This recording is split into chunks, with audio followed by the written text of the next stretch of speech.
நண்பர்கள் அனைவருக்கும் வணக்கம். இன்னைக்கு நம்ம இந்த வீடியோல 29ஆம் தேதி திங்கட்கிழமை பள்ளி கல்லூரிகளுக்கு விடுமுறை என்ற அறிவிப்பு வெளியாகி இருக்கு. ஸோ அதை பத்தி தான் இப்ப நம்ம பார்க்க போறோம். தமிழகத்தை பொறுத்தவரையில் அரசு விடுமுறைகள் அறிவிக்கப்பட்டாலும் ஒவ்வொரு மாவட்டத்திலும் பிரசித்தி பெற்ற கோவில் பண்டிகைகளின் பொழுது உள்ளூர் விடுமுறை அறிவிக்கப்படுவது வழக்கம். அன்றைய தினம் அந்த மாவட்டத்தில் இருக்கக்கூடிய பள்ளி கல்லூரிகள் மற்றும் அரசு அலுவலகங்கள் செயல்படாது. அதன்படி தற்பொழுது ஆடி கிருத்திகை ஜூலை 29ஆம் தேதி கொண்டாடப்பட உள்ள நிலையில் திருவள்ளூர் மாவட்டம் திருத்தணி முருகன் கோவிலுக்கு ஆயிரக்கணக்கில் பக்தர்கள் வருவது வழக்கம். இதனால் அந்த மாவட்டத்திற்கு ஜூலை 29ஆம் தேதி உள்ளூர் விடுமுறை அறிவிக்கப்பட்டுள்ளதாக மாவட்ட ஆட்சியர் அவர்கள் அறிவித்துள்ளார்.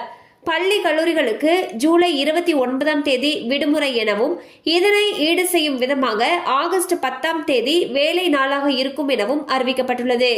ஸோ பார்த்தீங்கன்னா திருவள்ளூர் மாவட்டத்துக்கு ஜூலை 29ஆம் தேதியான திங்கட்கிழமை அன்று உள்ளூர் விடுமுறை அறிவிச்சிருக்காங்க. இந்த நாளை ஈடு செய்யும் பொருட்டு ஆகஸ்ட் 10ஆம் தேதி வேலை நாளாக இருக்கும் எனவும் அறிவிக்கப்பட்டுள்ளது.